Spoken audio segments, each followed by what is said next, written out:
मित्रों नमस्कार। ये कहानी मेरी जुबानी में मैं विवेक आप सभी का स्वागत करता हूं। मित्रों, कहानियों की श्रृंखला में आज मैं एक बार फिर से पंचतंत्र की एक नई कहानी लेके आया हूं, जिसका शीर्षक है चतुर खरगोश और शेर। मित्रों, ये कहानी पंचतंत्र के प्रथम तंत्र मित्र भेद की अगली कहानी है। यदि आपने पंचतंत्र के प्रथम तंत्र मित्र भेद की बाकी कहानियों को नहीं सुना है तो आप हमारे चैनल पर उपलब्ध पंचतंत्र प्लेलिस्ट के माध्यम से भी उन कहानियों को सुन सकते हैं। इसके साथ ही अन्य लेखकों के भी प्लेलिस्ट उपलब्ध है, जिनके माध्यम से आप लेखकों की विभिन्न कहानियों को सुन सकते हैं। तो देर ना करते हुए हम इस कहानी का आरंभ करते हैं। लीजिए, प्रस्तुत है कहानी चतुर खरगोश और शेर। किसी घने वन में एक बहुत बड़ा शेर रहता था। वह रोज शिकार पर निकलता और एक ही नहीं, दो नहीं, कई कई जानवरों का काम तमाम कर देता। जंगल के जानवर डरने लगे कि अगर शेर इसी तरह शिकार करता रहा तो एक दिन ऐसा आएगा कि जंगल में कोई भी जानवर नहीं बचेगा। सारे जंगल में सनसनी फैल गई। शेर को रोकने के लिए कोई न कोई उपाय करना जरूरी था। एक दिन जंगल के सारे जानवर इकट्ठा हुए और इस प्रश्न पर विचार करने लगे। अंत में उन्होंने तय किया कि वे सब शेर के पास जाकर उनसे इस बारे में बात करें।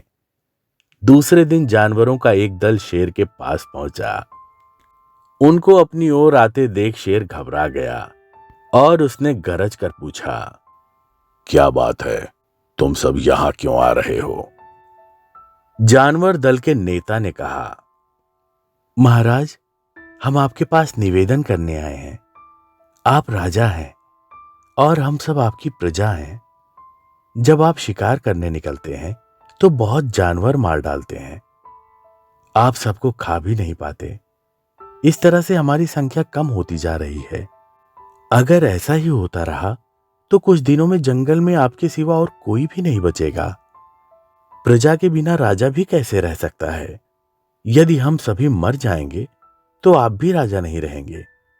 हम चाहते हैं कि आप सदा हमारे राजा बने रहें। आपसे हमारी विनती है कि आप अपने घर पर ही रहा करें।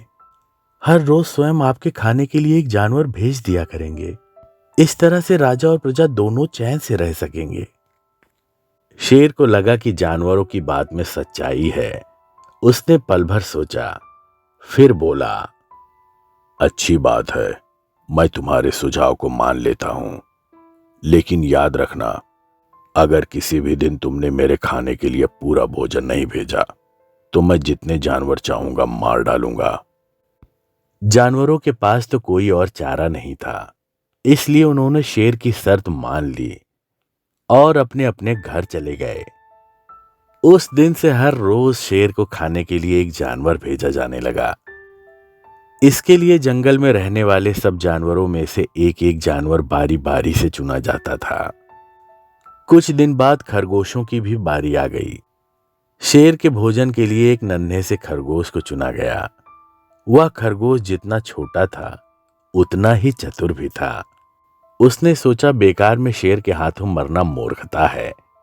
अपनी जान बचाने का कोई ना कोई उपाय अवश्य करना चाहिए और हो सके तो ऐसी तरकीब ढूंढनी चाहिए जिसे सभी को इस मुसीबत से सदा के लिए छुटकारा मिल जाए। आखिर उसने एक तरकीब सोच ही निकाली। खरगोश धीरे धीरे आराम से शेर के घर की ओर चल पड़ा। जब वह शेर के पास पहुंचा तो बहुत देर हो चुकी थी। भूख के मारे शेर का बुरा हाल हो रहा था। जब उसने सिर्फ एक छोटे से खरगोश को अपनी ओर आते देखा तो गुस्से से बौखला उठा और गरज कर बोला, किसने तुम्हें भेजा है?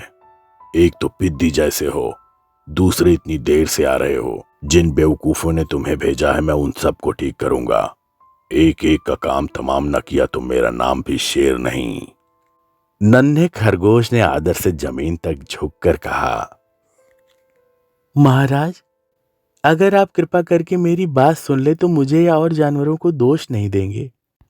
वे तो जानते थे कि एक छोटा सा खरगोश आपके भोजन के लिए पूरा नहीं पड़ेगा, इसलिए उन्होंने 6 खरगोश भेजे हैं। लेकिन रास्ते में हमें एक और शेर मिल गया उसने 5 खरगोशों को मारकर खा लिया। यह सुनते ही शेर दहाड़ कर बोला, क्या कहा? दूसरा शेर? कौन है वह? तुमने उसे कहां देखा? महाराज, वह तो बहुत ही बड़ा शेर है। वह जमीन के अंदर अपनी एक बड़ी गुफा में से निकला था।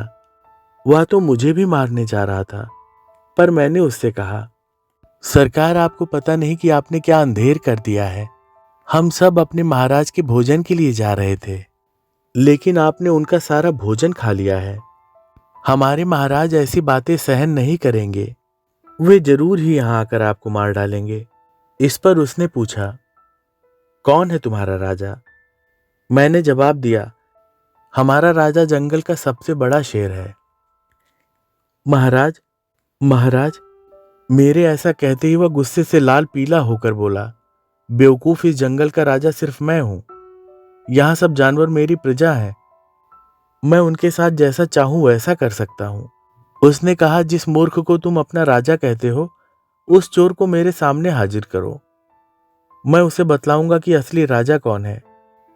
महाराज, इतना कहकर उस शेर ने आपको लिवाने के लिए मुझे यहां भेज दिया। खरगोश की बातें सुनकर शेर को बहुत गुस्सा आया और वह बार बार गरजने लगा। उसकी भयानक गरज से सारा जंगल दहलने लगा।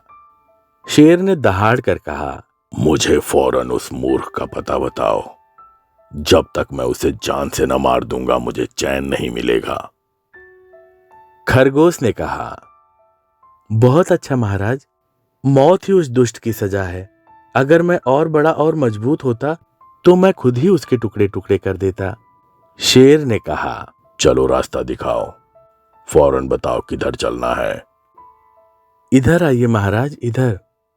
खरगोश रास्ता दिखाते हुए शेर को एक कुएं के पास ले गया और बोला, महाराज, वह दुष्ट शेर जमीन के नीचे किले में रहता है। जरा सावधान रहिएगा। किले में छुपा दुश्मन खतरनाक होता है। शेर ने कहा, मैं निपट लूंगा। तुम ये बताओ कि वो है कहां? पहले जब मैंने उसे देखा था तो वो यहीं बाहर खड़ा था। लगता है आपको आता देखकर वह किले में घुस गया। आइए, मैं आपको दिखाता हूं। खरगोश ने कुएं के नजदीक आकर शेर से अंदर झांकने के लिए कहा। शेर ने कुएं के अंदर झांका तो कुएं के पानी में अपनी परछाई दिखाई दी। परछाई को देखकर शेर जोर से दहाड़ा। कुएं के अंदर से आती हुई अपने ही दहाड़ने की गूंज सुनकर उसने समझा कि दूसरा शेर भी दहाड़ रहा है। दुश्मन को तुरंत मार डालने के इरादे से वह फौरन कुएं में कूद पड़ा। कूदते ही पहले तो वह कुएं की दीवार से टकराया, फिर धड़ाम से पानी में गिरा और डूबकर मर गया।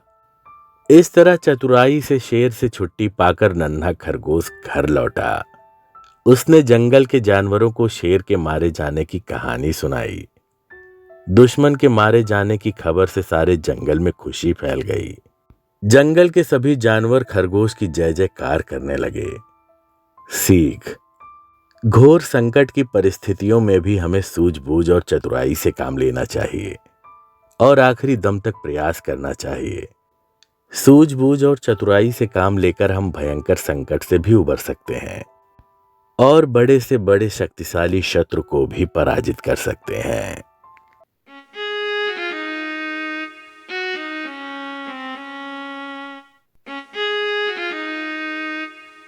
मित्रों, ये थी पंचतंत्र के पहले तंत्र मित्रभेद की अगली कहानी, चतुर खरगोश और शेर। मित्रों, आपको ये कहानी कैसी लगी हमें कमेंट करके जरूर बताइए और यदि अच्छी लगी है तो इसको लाइक करें, अपने दोस्तों में अधिक से अधिक शेयर करें और यदि आप इस चैनल पर नए हैं तो चैनल को सब्सक्राइब कर बेल आइकन दबाना न भूलिए, जिससे ऐसी ही मनोरंजक कहानियां आपको सबसे पहले मिले और हमें ऐसी ही कहानियों को लाने का प्रोत्साहन मिले। धन्यवाद।